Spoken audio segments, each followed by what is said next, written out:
बिस्मिल्लाहिर्रहमानिर्रहीम। अस्सलाम वालेकुम दोस्तों, आवां उस्ताद अब्दुल गफ़ार तां ॾिसी रहा मुझो यूट्यूब चैनल। दोस्तों एक नए वीडियो सां गॾु तव्हांजे ख़िदमत में।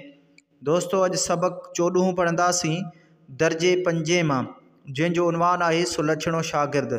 तव्हां दोस्तनि खे गुज़ारिश आहे जेकॾहिं चैनल ते नवां आहियो चैनल खे सब्सक्राइब, वीडियो खे लाइक शेयर ऐं पंहिंजे क़ीमती राय खां असांखे ज़रूरु आगाह कंदा। हलूं था सबक जे तरफ़। सबक 14 सुलक्षणो शागिर्द। कंहिं ॻोठ में अकबर नाले हिकिड़ो छोकिरो हूंदो हो, जंहिं जी साराह सॼो ॻोठ कंदो हो। ही सवेर सुम्हंदो हो ऐं सवेर उथंदो हो। उथण सां अल्लाह साईं जो नालो वठंदो हो ऐं माउ पीउ जो घणो अदब कंदो हो ऐं संदनि दुआऊं खटंदो हो। अकबर पंहिंजे नंढनि भाइरनि ऐं भेनरनि सां प्यार कंदो हो। हू वॾनि जी इज़त कंदो हो। सॼे पाड़े जा ॿार अकबर खे भाईंदा हुआ।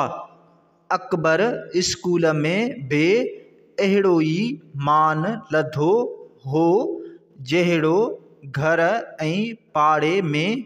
हू स्कूल में वक़्त ते वेंदो हो ऐं असेंबलीअ में पहिरें क़तार में बीहंदो हो। अकबर जी पोशाक सादी पर धोतल साफ़ हूंदी हुई। हू स्कूल जे उस्तादनि जो चयो मञींदो हो, जंहिं करे सभई उस्ताद खेसि भाईंदा हुआ।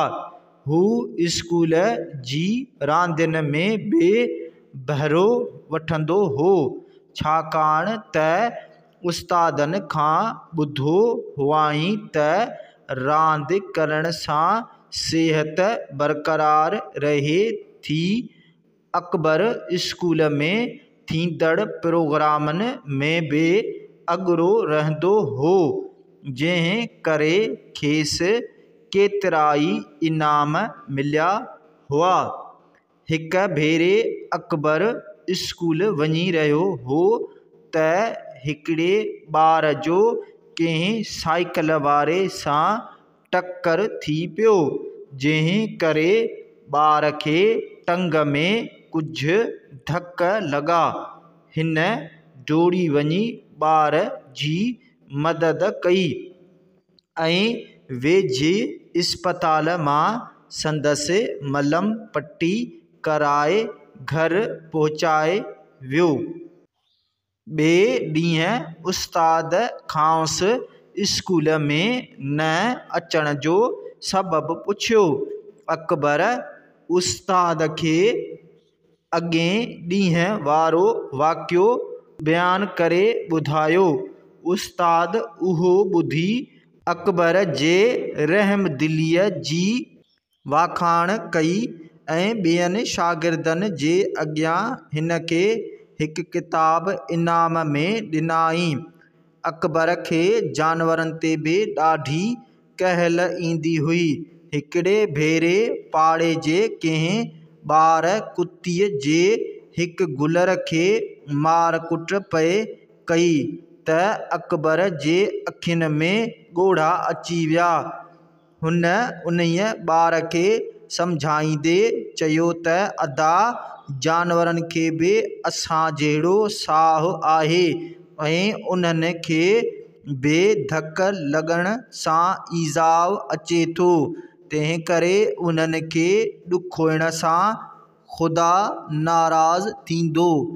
छोकर पंहिंजे कए ते ॾाढो पछतायो ऐं अकबर सां वाइदो कयाईं त अदा आऊं अॻिते अहिड़ी हरकत न कंदुसि। अकबर पंहिंजे ॻोठ में हिकिड़ी ॿारड़नि जी ॿारी ठाही हुई, जंहिं जो अॻुवाण पाण हूंदो हो, जंहिं में सभई ॿारड़ा गॾिजी मुख़्तलिफ़ नज़म ऐं आखाणियूं पढ़ंदा हुआ। उन में पिरोलियूं टोटका ऐं गुज़ारतूं पिणु ॿुधाईंदा हुआ। ॿारनि जी ॿारीअ पारां बेतबाज़ीअ जा मुक़ाबिला ऐं नंढा नंढा ड्रामा बि कराईंदा हुआ। हू रहमदिल, सचार, इरादे जो पको ऐं सदोरो छोकरु हो। हिन खे जेका ख़र्ची मिलंदी हुई सा गॾु कंदो हो।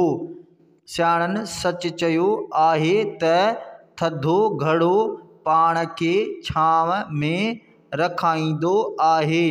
सुठनि लछणनि वारे शागिर्द खे न रुॻो संदसि माइट ऐं उस्ताद मान ॾींदा आहिनि, पर हर को पियो जीअ में जायूं ॾींदो अथसि।